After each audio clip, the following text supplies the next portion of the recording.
मुकुन्दार्यो जैनधर्मोऽस्तु मङ्गलम् सर्वमङ्गलमाङ्गल्यं सर्वकल्याणकारकं प्रधानं सर्वधर्माणां जैनं जयितुं शासनं जैनं जयितुं शासनम् नमस्मै साराय स्वानुभूत्या च काश्यते चित्से भावाय भावाय सर्वभावान्तरच्छिदिम् आत्मरूपयनुपमयतिभूत याहि लखे ववसिन्धुतरो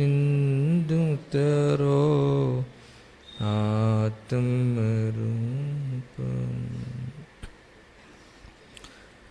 समय सार सर्व विशुद्ध ज्ञान अधिकार 318वीं गाथा आज प्रारंभ करते हैं। इसमें आचार्य देव कहते हैं ज्ञानी तत्ववेदक एवेति नियमित्ते, ऐसे ऐसे नियम बताते हैं कि अगर नियम हमारे समझ में आ जाए तो जीव को क्लेश नहीं होगा। क्या नियम बताया? 317 और 318 दोनों एक दूसरे के परस्पर विरुद्ध है।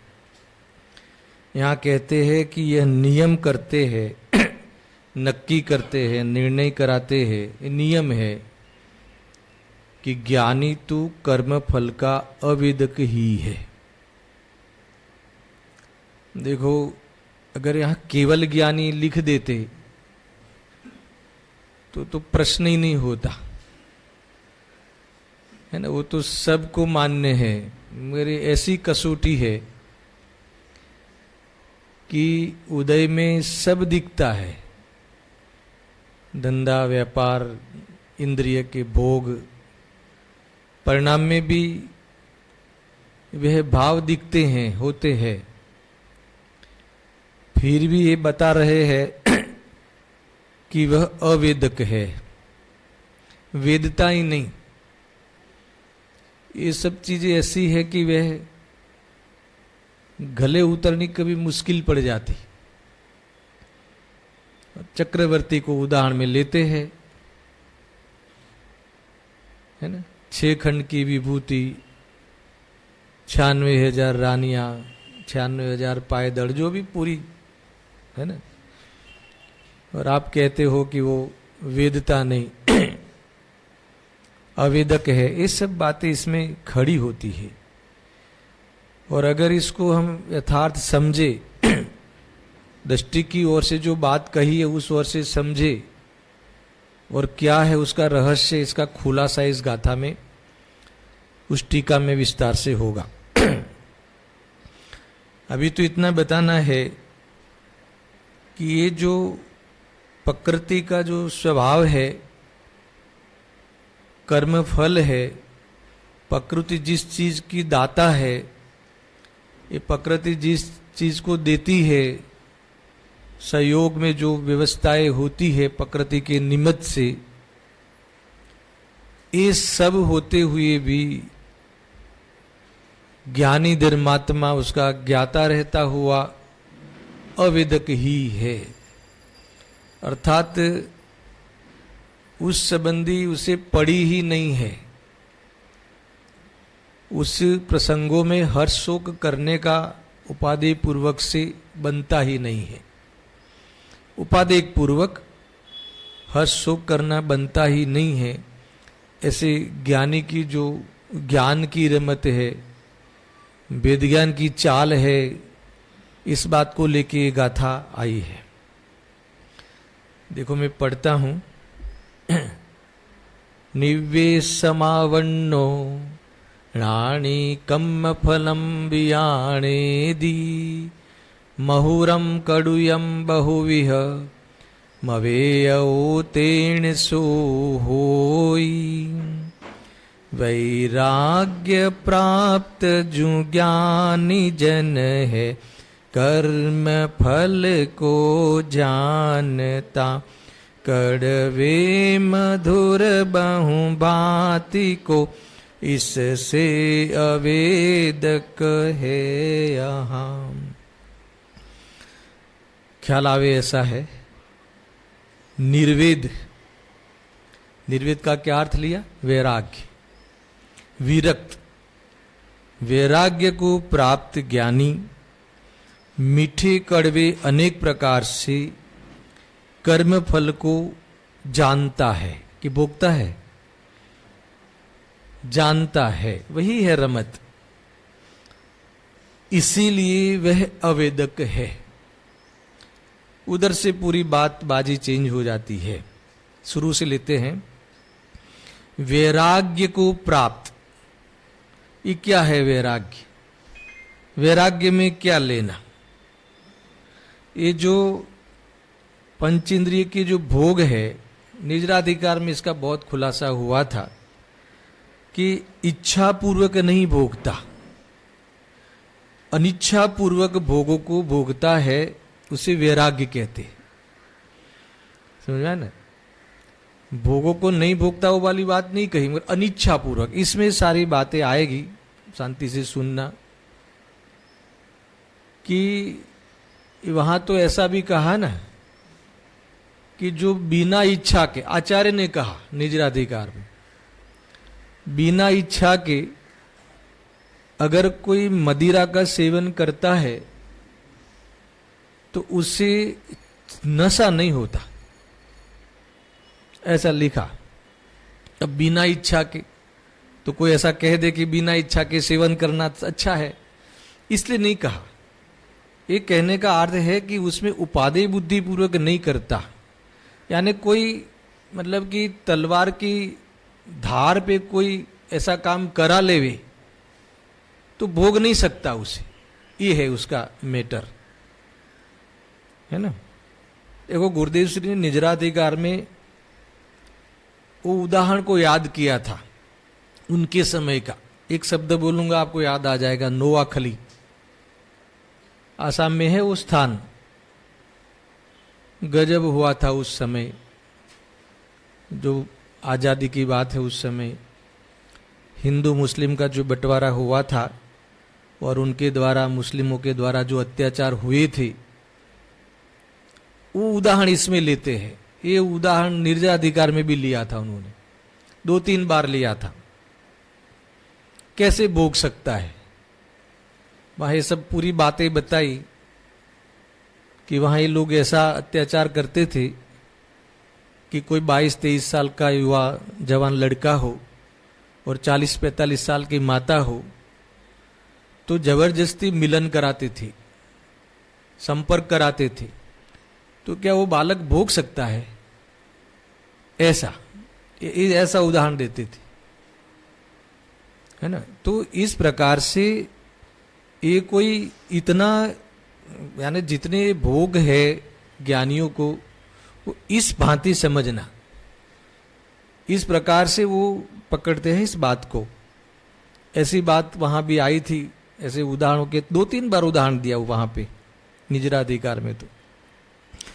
तो यहां जो वैराग्य जो कहते हैं, वैराग्य में क्या लेना? जो बाह्य में, जो बाह्य विषयों का त्याग मात्र कर लेते हैं, है ना, शादी नहीं करते, व्यापार नहीं करते, देवलाली या सोनगढ़ चले जाते, वहां रहते,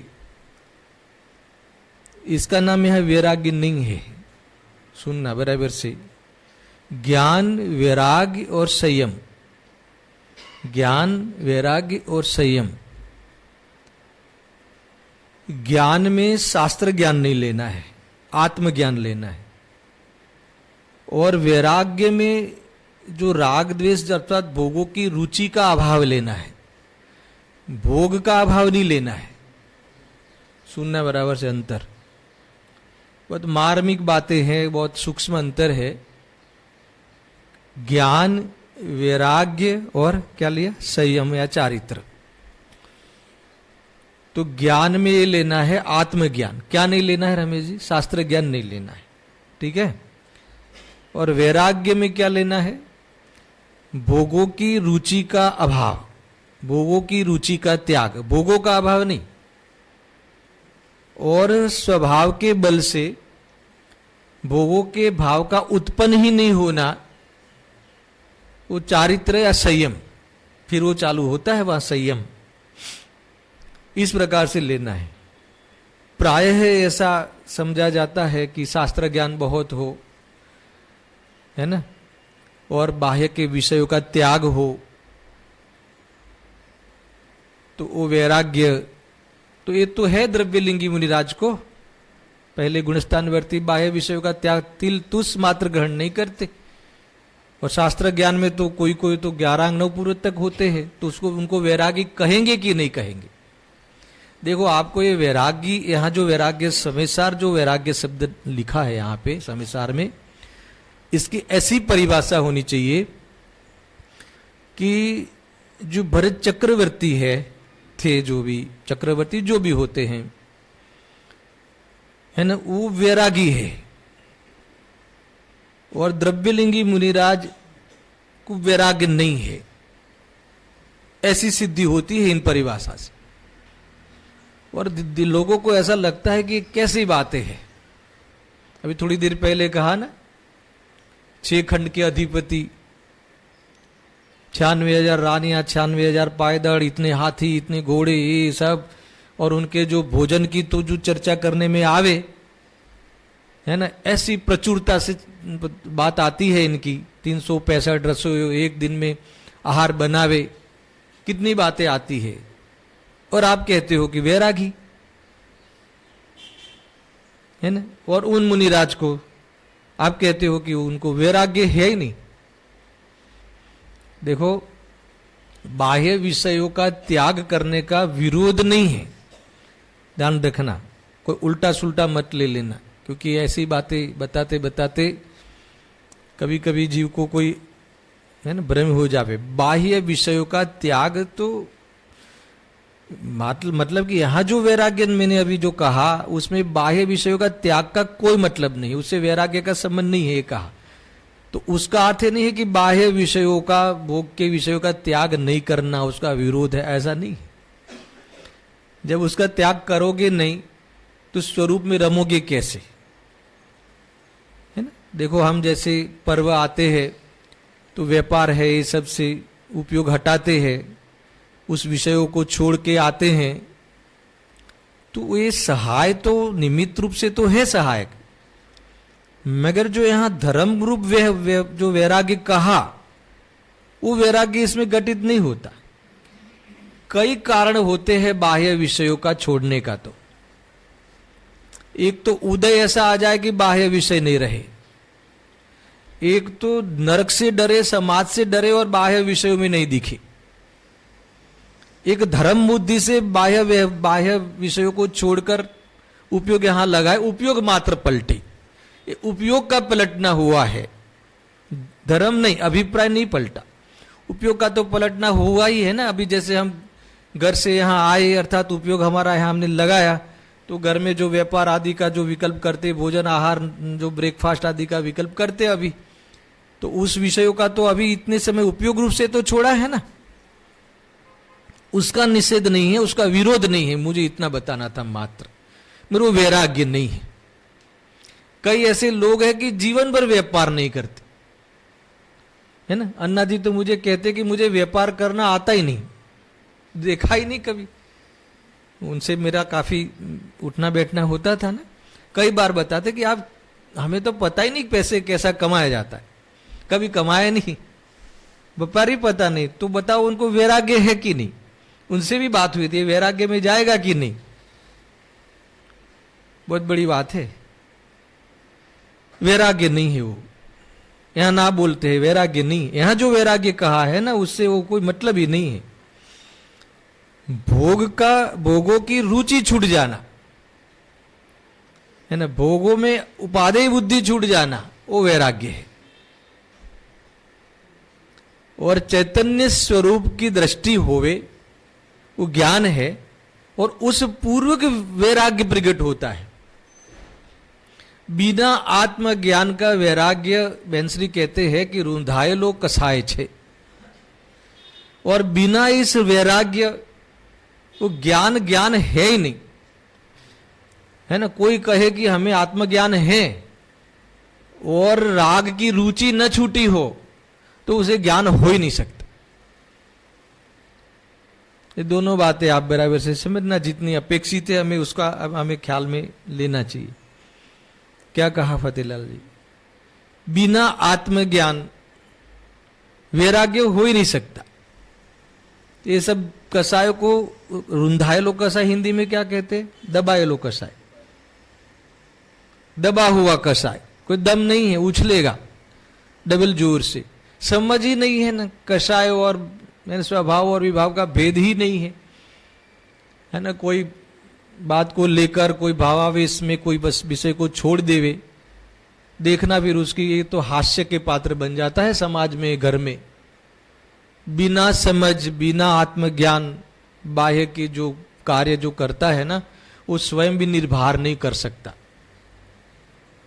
क्योंकि वो तो सब मेंटेन करना है ना, तो मेंटेन नहीं होता है। ये सब सहज होना चाहिए, बाह्य त्याग को मेंटेन नहीं करना होता। ये 2-3 बार मैंने कहा कि बाह्य त्याग का विरोध नहीं कर रहा हूं मैं, मगर वैराग्य नहीं है ना, नहीं किया पर है ना, नहीं जाते ना फतेहलाल जी, जाते नहीं 8 14 को जाते क्या, नहीं जाते। नियम लिया था आपने, याद करा रहा हूं, व्यापार में तो वैराग्य है क्या, व्यापार में नहीं जाना है ना, वो टीवी आदि नहीं देखना, उस विषय का त्याग कर देना, वैराग्य नहीं है। उसमें रुचि छूटी कि नहीं, उसमें सुख बुद्धि छूटी कि नहीं, है ना, है वो मूल है। अगर वो नहीं छूटा तो सब कुछ मौजूद है, सब कुछ मौजूद है। अभी थोड़ा सा दबा है, वो प्रसंग आते ही, स्टेज मिलते ही ऐसा उछलेगा, है ना। ऐसे लोग डिप्रेशन में चले जाते हैं राकेश भाई, परेशान हो जाते, क्योंकि उसे उपलब्धि नहीं हुई, कहाँ ठहरना, कहाँ रमना, प्राप्ति नहीं हुई ज्ञान की, ज्ञायक की, रुचि नहीं हुई स्वभाव की, और इस रुचि को उसने दबा दी जैसे तैसे, तो उसमें इसकी कोई वैल्यू नहीं है। ये बहुत सहजता का मार्ग है भाई। यहां कहते हैं कि निर्वेद को प्राप्त ज्ञानी, वैराग्य को प्राप्त ज्ञानी, ये बात को यहां उठाया है। तो ये भोगों का भाव तो आता है उनको, मगर उस भोगों में उनको रस नहीं है, रस नहीं आता।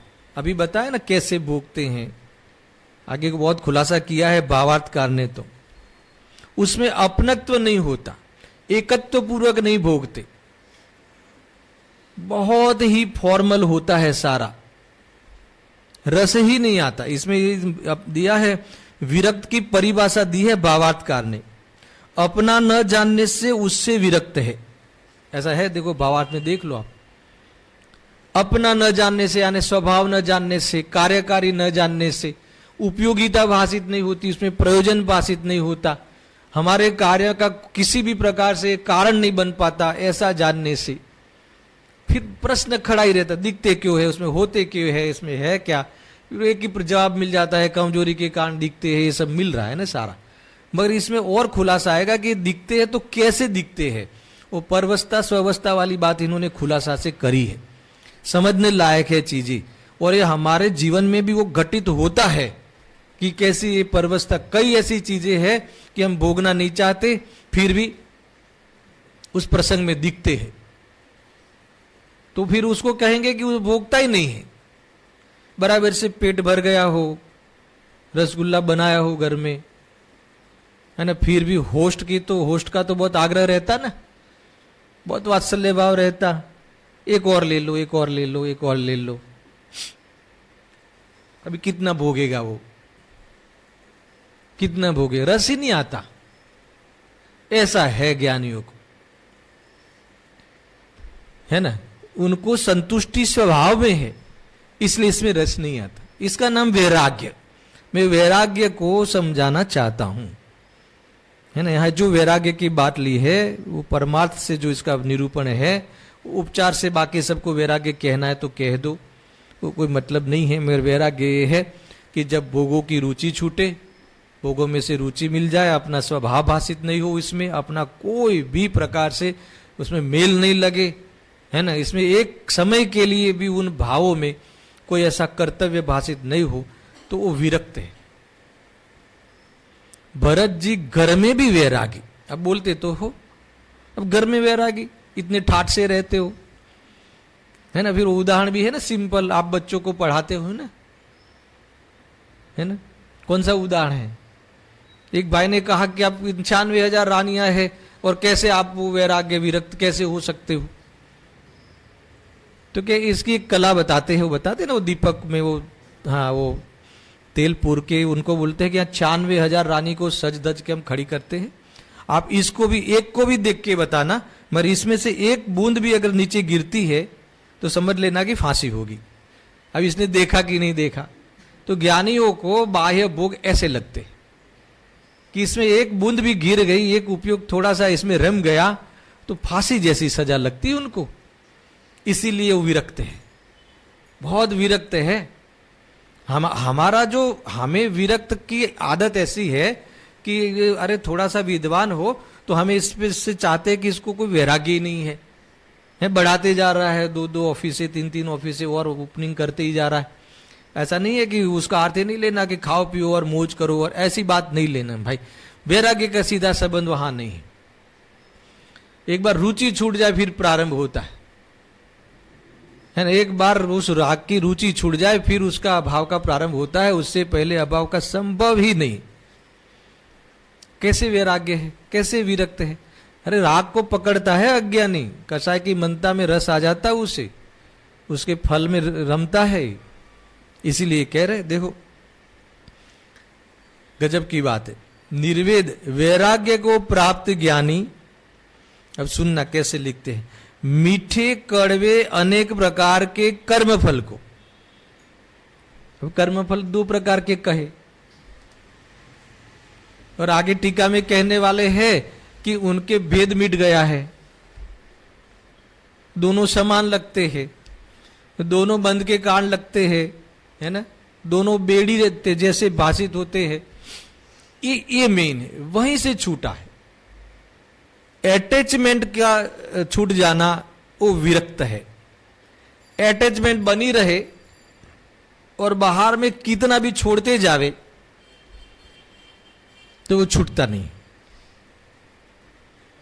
समझ में आया कि नहीं?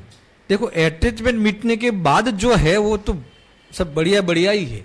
सबसे पहले इसी पे प्रहार करो कि अटैचमेंट कितनी है, आपको क्या मानते हो। एक ये बात है, देखो यहां है ना। कौन से है? निर्वेद को प्राप्त, वैराग्य को प्राप्त ज्ञानी मीठे और कड़वे अनेक प्रकार से, मीठे और कड़वे दो प्रकार तो कर ही लो। कर्म फल, मीठे में क्या लेना? मधुर और अमधुर, यानी कड़वे। तो एक कड़वा फल कौन सा है फतेहलाल जी कर्म का, और मीठे फल कौन से है? कोई बताएगा? जो पाप का उदय है वो कड़वा लगता है, अच्छा नहीं लगता, मन नहीं जमता, वह रम ही नहीं पाता पाप के उदय में। और पुण्य का उदय इतना मीठा लगता है ना। ऐसा लगता है कि पुण्य का उदय हो तो धर्म में भी अनुकूलता हो जावे, व्यापार अपने आप चलता हो, है ना, आजीविका मिलती हो, देखने को जाना नहीं पड़े, है ना, कोई घर में रोग वोग का कोई प्रसंग ही नहीं हो, शांति से, बराबर। और इतना मतलब बाहर में अनुकूलताएं हो, सारे प्रसंग करे मगर सरकार भी विरोध नहीं करे, तो फिर धर्म हो सकता है, ऐसा जीव को लगता है ना। इतनी पहचान हो, वग हो विनू भाई कि मंडल में 100 लोग आ जाए तो भी, है ना, कोई विरोध नहीं करे, ऐसा अगर कोई माहौल बन जाए, ये है मीठा फल। मीठा फल, ये मीठा क्यों कहा होगा? क्योंकि दुनिया को इसमें मिठास लगती है। मैंने कल भी कहा था, दुनिया तो इसी के लिए ही प्रयास करती है ना। अनुकूलता के लिए प्रयास करते हैं ना, ये मीठा फल। अब ये क्या कहते हैं कि ये कर्म फल तो इनके भी ऐसे आते हैं, मीठे और कड़वे आते हैं इनके, है ना। इतिहास गवाह है, इनके पाप का उदय देख लो, ज्ञानियों को आवे तो कैसे आवे। सीता जी को देख लो, रामचंद्र को, राम को देख लो, श्री राम को देख लो, कैसे कैसे वनवास और पत्नी का अपहरण होना। ये सब ये कौन सा फल है? कड़वा फल है। ये समझने लायक है। पांडवों को कैसे कैसे उदय आते हैं, है ना। गजब की बात है भाई। नारायण जो है ना, अपने श्री कृष्ण का जन्म कहाँ हुआ था? जहां जन्म हुआ, गुरुदेव जी के मुख से सुना होगा आपने, बताते सुनाते वो, कि जहां जन्म हुआ ત્યાં कोई जोनार नहीं, है ना, और मरण हुआ वहां कोई रोनार नहीं। नारायण की बात कर रहा हूं, है ना। भाई भी वो पानी लेने चला गया था, देव तो भाग गए थे। द्वारका नगरी जली तो सारे देव तो भाग गए, रहे नहीं वहां। सेवा करते थे हजारों देव, चले गए। दो भाई थे, उनको प्यास लगी तो पानी लेने चला गया। वो कौन था? वो तीर चला दिया, है ना। उनका ही कजिन, जो भी नाम स्कीप हो गए, है जरा हाँ, वो देख लेना, ऐसा कुछ नाम है। उसने तीर चला दिया। वो उनकी जो अंगूठी चमक वाली थी, हिरन की आंख देख के उसने शिकार कर लिया। अब वो वहां कोई रोनार तक नहीं, है ना। ऐसा कैसा देखो प्रसंग, कोई मरे और उनके पीछे कोई रोने वाला खड़ा नहीं हो, दुनिया क्या कहेगी? नारायण कहेगी। नारायण की बात कर रहा हूं, फालतू आदमी नहीं, वो सामान्य नहीं, व्यक्ति। कल्पेश भाई, ऐसे है सब उदय, कर्म फल है। ये कैसा फल है? आपको कैसा लगता है? कड़वा। ज्ञानी को पूछो, ये कड़वा नहीं लगता, ये भोगते नहीं। हमारे तो ऐसे उदय है। हमारे लोग जनरली उदय को लेके इतने रोते, हमारे आवोज उदय कितना करती हूं मैं, कितना करता हूं मैं, है ना। ऐसा मतलब कि स्वाध्याय ये सब, फिर भी पता नहीं उदय छोड़ते ही नहीं। उदय छोड़ते नहीं, उदय छोड़ते नहीं कि तुम छोड़ते नहीं, ऐसा है। तुरंत लपेट में आ जाता है उदय की स्वयं। અમારે જ આવું કેમ, है ना। आ जीवन में तो कोई नु खराब કર્યું નથી, ऐसा कहे। खराब क्या हुआ है? अरे तू जानने वाला पदार्थ है। देखो, जानता है, वहां है सारा रहस्य। मीठे फल, कड़वे फल, पाप का उदय, पाप के उदय की परिस्थिति, पुण्य के उदय की परिस्थिति, वो सब बनती है सबके। वो परिस्थिति है, वो वस्तु, वो विश्व व्यवस्था में ये सब व्यवस्था के अंतर्गत है ना। मगर ज्ञानी क्या करते हैं, अथवा किसे ज्ञानी कहते हैं, अर्थात कौन उसको नहीं भोगता, वो देखकर कोई न कौन नहीं रोता, वो देखकर कौन वास्तव में, है ना, अनंतानुबंधी वाला राग नहीं करता, है ना, अनंत दुखी नहीं होता। मैंने सब कह दिया। कौन नहीं होता? कि जो इसे जानता मात्र है, जो इसका ज्ञाता मात्र रहता है, जो इसे एक नाटक समझता है, क्योंकि वो नाटक ही है, क्योंकि वो एक एपिसोड ही है, वो एक प्रकार से एक शो है, वास्तव में शो है, परमानेंट नहीं है। न वो भाव, न वो उदय। और ज्ञान हमेशा रहता। आज आया था ना, जे सदा मारी साथे रहे, मारी चीज, सादी सादी भाषा में, અને મારી સાથે ન રહે, મારી चीज नहीं। अब मारी साथे रहे, इसमें भी रहस्य है अमित भाई। अब मारी साथे रहे, इसका क्या अर्थ? मेरे साथ रहे, उसका क्या अर्थ? तुम्हारा दुख ले लेवे, तुम्हें सुखी कर लेवे, इसको बोलते हैं मेरे साथ रहे। खाली घर में रहने का नाम साथ नहीं, वो वाला साथ नहीं। वो तो आकाश के क्षेत्र में अनंत द्रव्य एक साथ में रहते ही, लोक आकाश में एक ही प्रदेश में 6 द्रव्य रहते कि नहीं साथ में। घर तो बहुत बड़ा है ये तो एक ही प्रदेश में 6 द्रव्य रहते हैं, आकाश, लोक आकाश, है ना, ये सारी बातें पड़ी हुई है। तो एक साथ है ना, साथ का अर्थ है कि वो मुझे कोई मेरा सब दुख दूर होता ही नहीं, ऐसा है ना, ये है। और वो भी ले लो, राग आदि आते हैं, रहते नहीं, और जो रहता ही नहीं वो मेरा कैसे होगा।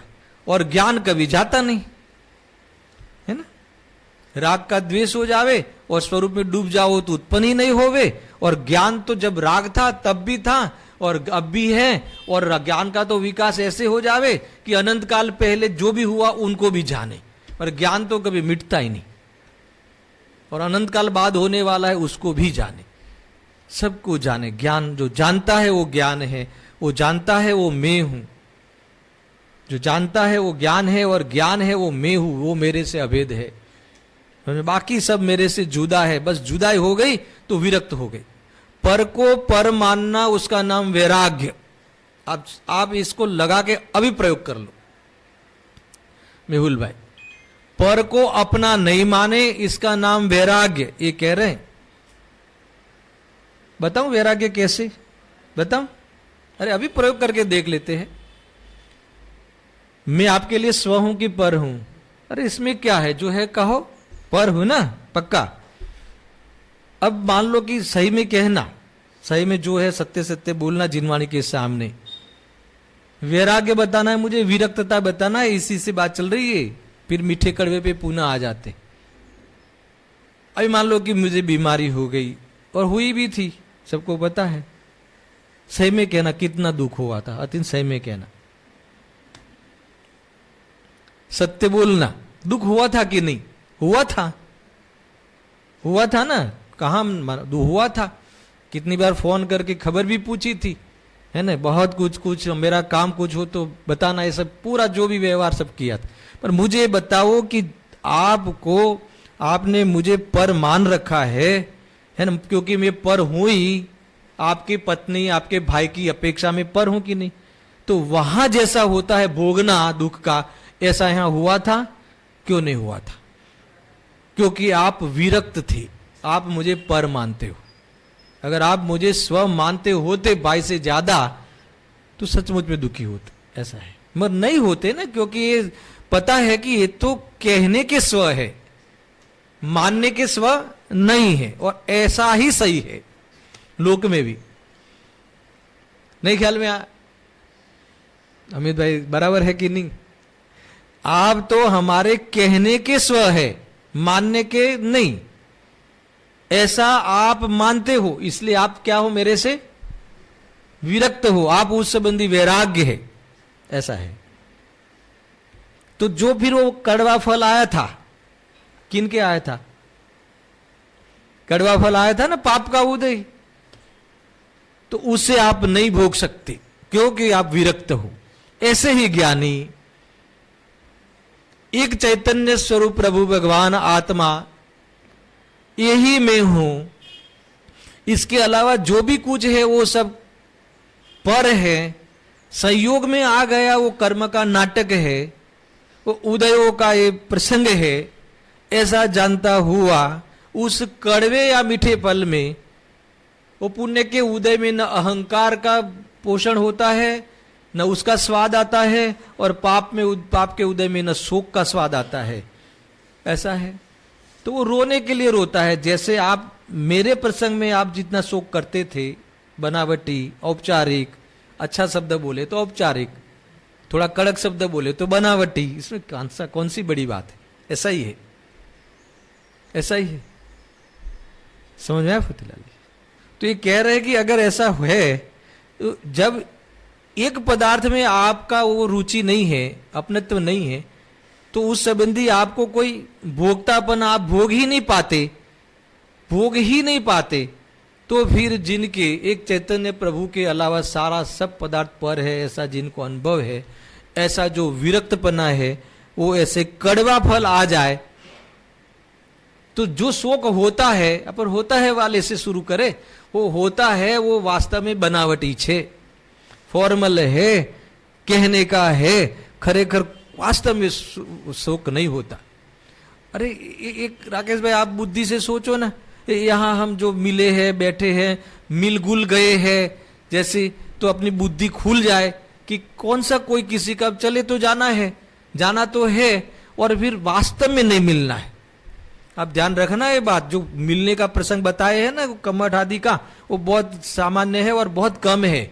बाकी कम लोग मिलते ही नहीं वास्तव में, ऐसा है, मिलना नहीं होता। आप देख लेना, ये तो 5-50 उदाहरण मिल जाएंगे मिलने के, बाकी विनू भाई बहुत नहीं होता, मिलना ही होता ही नहीं। अब अभी आज को आपको विश्वास हो जाए कि बेटे से मिलना होना ही नहीं है, फिर क्या उसके पीछे रहना, और क्या इसके पीछे अपना समय बर्बाद, उपयोग बर्बाद करना, श्रद्धा बर्बाद करना। एक तो ये भी बाह्य वैराग्य, स्मशान वैराग्य भी आता है, स्मशान वैराग्य है। ये तो जब स्वभाव की दृष्टि हो जाए वो सच्चा वैराग्य है। स्वभाव, दृष्टि में स्वभाव आ जाए, दृष्टि में से पर निकल जाए, दृष्टि में से वास्तव में वो पर के लक्ष्य से होने वाले भाव निकल जाए, दृष्टि वहां न जामे, है ना, दृष्टि में नहीं आवे, अपनापन नहीं आवे, उसमें कोई दम नहीं है, ये ख्याल में आ जावे, तो समझ लेना फिर दुख नहीं होता, फिर भोगता नहीं है। इसीलिए जो जिसको ऐसा वेद ज्ञान है वो कैसे है, अब तो बोलो अवेदक ही है, अभोक्ता ही है, इसीलिए ज्ञानी अभोक्ता ही, बस इतना सा है। अगर हम टीका नहीं भी पढ़े तो आपको एक ख्याल में आ जाना चाहिए। मेहुल भाई देखो, आपको ऐसा लगता होगा ऐसा कैसे संभव है, अनंत जीव करते हैं ना, किए हैं ना, और देखो मैं तो अपने से उदाहरण दे रहा हूं ना, अपने अपने जैसे जीवन में, वो जहां रुचि नहीं होती ना वहां भोक्तापना नहीं बनता, जहां अपनापन नहीं होता वहां सुख दुख का फील नहीं होता। उपयोग में लेते हुए भी क्या कहा, भाड़े से रहते ना, भाड़े से, भाड़े के मकान में अपना नहीं है ना, भाड़े से उसका अर्थ क्या, अपना नहीं है, तो वहां वो फील ही नहीं आता। क्या नहीं ख्याल में आए, ऐसा है। बहुत मतलब कि संगे मरमर की दीवारें हो तो कोई ऐसा खुश होने का कोई भाव नहीं आता। क्यों, एक बात है कि मेरा नहीं।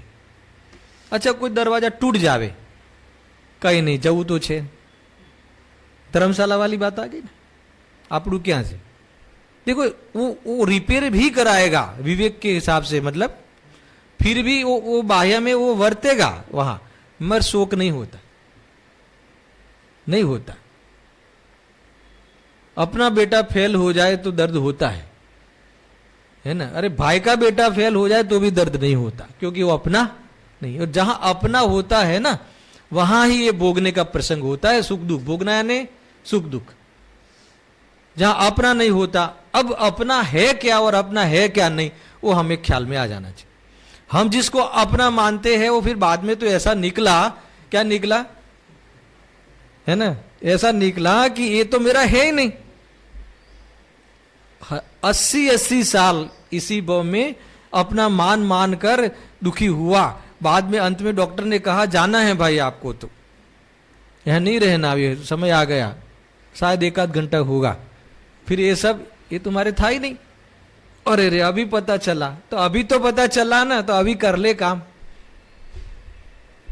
ये समझने लायक है भाई, जैसे पता चले कि अपना नहीं है, सारा तुम्हारा वहां से राग द्वेष का, दुख सुख दुख का मैटर खत्म हो जाए, और जो होता है उसको हम अभी समय सार तो कहता है कि कुछ नहीं है, वो छोड़ दो उसको। वो उदाहरण से समझाए ना, कुछ नहीं है, वो सामान्य होता है, वो अभी थोड़ी सी आदत बनी हुई है ना, उसका है वो, ऐसा समझना। कई फल है, देखो ये मधुर फल बोलता हूं ना तो आपको ऐसा लगता हो मधुर फल, ये है ना पद्धति, ये तो ये अज्ञानी की ओर से कहते हैं मधुर। भोग कैसे लगते हैं, है ना, ऐसी पूजन में भी है ना, मधुर लगते हैं ना भोग, क्या है वो, है ना? मधुर है भोग, मधुर है। पीड़ादायक लगता है, ये हमें मधुर लगता है ना, ज्ञानियों को ये पीड़ादायक लगता है। देखो ये तो जो स्वरूप का जो जिससे बॉन्डिंग है, जो स्वरूप के साथ जो एक बार स्वाद ले चुका है, वो वहां इसमें शायद दिखे, वो इंद्रियों के विषयों में हर्षोल्लास भी दिखे अप्रत्याख्यान वाली लेवल का, फिर भी अंदर में एक पीड़ा है कि मेरा खास कार्य है वो चुका, ऐसा इस बात की पीड़ा है। इसीलिए उसमें वास्तव में वो हर्ष क्या कहे,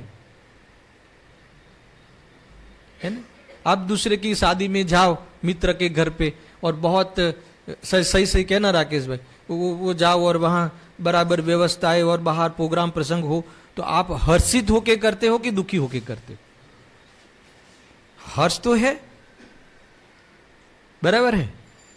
वो वास्तविक हर्ष है कि वास्तव में उसको दिखाने जैसा हर्ष है? आप सही कह देना। वास्तविक हर्ष तो तब हो कि अपने बेटे के प्रसंग में ये सब हो, लौकिक में भी तो बस ऐसा ही है। ये वास्तविक हर्ष तो तब है ज्ञानियों को कि जब स्वरूप में जाने का प्रसंग हो, उस बात का हर्ष रहता है, फिर भी वो अपने स्वरूप में डूब के, है ना, उस बात का रोमांच भले होता हो, फिर उसे वो भी पता है कि यह अतीन्द्रिय आनंद नहीं है। वो स्वरूप में डूब के वितराग हो के निराकुल होवे, तब ये स्वाद है। ये स्वाद एक बार चखो, फिर कहीं स्वाद नहीं आएगा। आप डिफरेंशिएट तो करोगे ना, एक बार अतीन्द्रिय का स्वाद आ जाए, फिर आपको भोग के प्रसंगों में फिर आपको पता चलेगा कि नहीं ये स्वाद ही नहीं है, स्वाद तो वही है। तो ऐसा इनको विभाग रहता है, ऐसा इनको ख्याल में रहता है, बांध रहता है, इसलिए वहां जम नहीं पाते, वहां रुक नहीं पाते, है ना। ये सारी कहानी कुछ समय में खत्म हो जाती है, जैसे पुरुषार्थी हो ऐसा है। देखो ऐसी बातें हैं भाई। निर्वेद को प्राप्त ज्ञानी कड़वे, हाँ, मीठे कड़वे अनेक प्रकार के कर्म फल को ये बात जानता है। क्या जानता है? तो जानते तो हम भी है, जानता तो अज्ञानी भी है, पर अज्ञानी क्या जानता है और ज्ञानी क्या जानता है? देखो, सबसे पहले जो शास्त्र की ओर से अगर हम कथन करें तो अपने से भिन्न जानता है ना। सुनना, वो अपने स्वभाव रूप नहीं जानता, उसमें उपयोग की बर्बादी होती है ऐसा जानता है। कौन ऐसा जानता है? ज्ञानी। जो ऐसा जानता है वो कौन है? ज्ञानी। किस आधार से जानता है? कि चैतन्य स्वरूप जिसमें जानने में आता है वो जानना मैं हूं, और जानना मैं हूं इसमें ही आनंद है ना। देखो ना, अभी ये लगा रहे थे ना जुगाड़, कितनी परेशानी सुनने वाले को, बोलने वाले को, एक जीतने भी, है ना, होता कि नहीं? ऐसा है। कितना शांति से बस स्वाध्याय करो, चिंतन मनन करो, सामान्य कथन है, अतीन्द्रिय वाली बात नहीं कर रहा हूं। जितने जितने वो मतलब कि बाहर में अवलंबन होते हैं, परेशान होते कि नहीं होते? समझ में आ रहा ना भाई? ये हमारा जो प्रयोजन है वो प्रयोजन वहां नहीं सदता ऐसा जानता है ना। अच्छा, अज्ञानी कैसा जानता है? वो भी तो जानता है, आत्मा है ना, तो जानता ही तो है, मगर जानता है, मगर कैसा जानता है? बिना भेद ज्ञान के, बिना आत्मभान के कैसा जानता है कि ये कड़वा फल प्रभु हमें नहीं, किसी को नहीं आवे, ऐसा मीठे फल ही रहे, हमेशा संसार में सुखी बना रहे जीव, ऐसा। यानी मुझे बताओ कि वो सुख की कामना करता है कि संसार की कामना करता? पता नहीं उसे। जहां संसार में सुख होता ही नहीं, सुख होता है वो संसार होता ही नहीं, ऐसा है। भ्रम होता है, माने ना, उसमें क्या है? मानने में कौन है? कांदीवली स्टेशन मेरा, बॉम्बे का स्टेशन मेरा, पूरा भारत, मानो ना तुम, मानो। मानने में माना पूरी दुनिया, 6 खंड के सारे पदार्थ मेरे, यही तो मान नहीं रहे। मानते कि नहीं मानते? एक परमाणु मात्र मेरा माने, उसके अभिप्राय की वासना में सारे लोकालोक के पदार्थ मेरे हैं, ऐसी अभिप्राय की वासना पड़ी है। ये तो उसकी कसाई अभी खुलने की देर है, ऐसा है। इतना ये मेरा तेरा एक एक है ना, फूटी टूटी थाली के लिए घर के बंटवारे होते हुए देखे हैं, देखे कि नहीं देखी? ऐसा है। वो तो कोई, जब वो बातें खुले तो लगे कि कैसी मूर्खता है, क्या लेना है क्या देना है। मुनि बनकर बस मोक्ष चले जाओ भाई, इसके बिना पार नहीं पड़े। तो मुनि बनने से पहले ज्ञान और वैराग्य, ज्ञानी के पास ज्ञान और वैराग्य की शक्ति होती है, और ज्ञान वैराग्य की शक्ति के कारण वह अस्थिरताजन्य भावों में भी वो निजरा होती है ना, निजराधिकार। मैं चैतन्य स्वरूप हूं, ऐसी अनुभूति और ये रुचि, ये नहीं, इसके भोगों की रुचि नहीं, उसमें एक समय के लिए भी सुख की कल्पना नहीं करता, ऐसा ज्ञानी अस्थिरता जन्य परिस्थिति में भी, भोगों में दिखने पर भी क्या होता है, निर्जरा होती है। पढ़े नहीं इतना निजराधिकार में, भोगों से होती है क्या? इतना वो गाथा आ गई ना, भोग भोगते हुए भी निजरा होती है, तो भोगों से होती है क्या? नहीं, वो ज्ञान वैराग्य शक्ति है, उसके कारण वहां रम नहीं पाता, रम नहीं पाता। जिस दिन आपको किसी व्यक्ति दृष्टि से निकल जाए तो प्रसंगवश जाना आवे तो वहां आप होते हुए भी नहीं हो। देख लेना वीनू भाई, ये तो अपना अनुभव में है ना। मान लो कि कोई दृष्टि से निकल जाए कि नहीं ये आदमी मेरा हितेच्छु है ही नहीं, फिर भी प्रसंगवश जाना आवे, भाई है तो जाना ही पड़े, है ना। अब जाना पड़े तो कितना आप वहां हो, कितनी सेकंड हो, वो बता के जाओ। रम पाते हो क्या? रह पाते हो क्या? ऐसा है, बस ऐसा ही। अब धीरे धीरे धीरे धीरे 2 बार 4 बार का फिर 1 बार हो जाएगा, 1 बार के बाद फिर खाली कथन तक रह जाएगा, इसके बाद बंद हो जाएगा। ऐसा होता है कि नहीं? ये फिर विकास हुआ वितरागता का, जो उसने मान रखा था उसमें उसका उपाय बढ़ा। इस प्रकार से ये है। कुल मिला के मुझे इस बात पे बहुत वजन आ रहा है कि वो ज्ञानी को भी कर्मफल कड़वा और मधुर आप सोच नहीं सकते, है ना। आप ऐसे ऐसे ऐसे कड़वे उदय आते हैं इनके, कोई आप यकीन नहीं कर सके ज्ञानियों को ऐसा उदय। और ज्ञानी कहते हैं कि तो उदय है ना, तुम्हें लगता है कि ज्ञानियों का उदय, समझ में आया ना। तुम्हें लगता है कि मेरे साथ ऐसा हुआ, मगर मुझे नहीं लगता ना मेरे साथ ऐसा हुआ। क्यों नहीं लगता? कि हुआ नहीं ना, और मुझे अनुभव है ना कि मेरे साथ नहीं हुआ। और अब तुम रोते रोते रहो कि इनके साथ ऐसा हुआ, इनके साथ ऐसा हुआ। ऐसा तुम्हें संयोग से देखने की आदत है, स्वभाव से देखने की आदत है ही नहीं, इसीलिए तुम रोते रहो। समझ में आया कि नहीं? मेरे साथ होता ही नहीं, मेरे साथ ज्ञान के अलावा और क्या है। ये कर्म वास्तव में कर्म फल को जानता मात्र है, वो ज्ञाता भगवान है। आत्मा तो ज्ञाता भगवान है, प्रभु है, ऐसा जो अनुभव करता है। इसीलिए ज्ञानी अवेदक ही है। कल टीका के माध्यम से और विशेष विचार होगा। सहजानंदी शुद्ध स्वरूपी अविनाशी हूँ आत्म स्वरूप।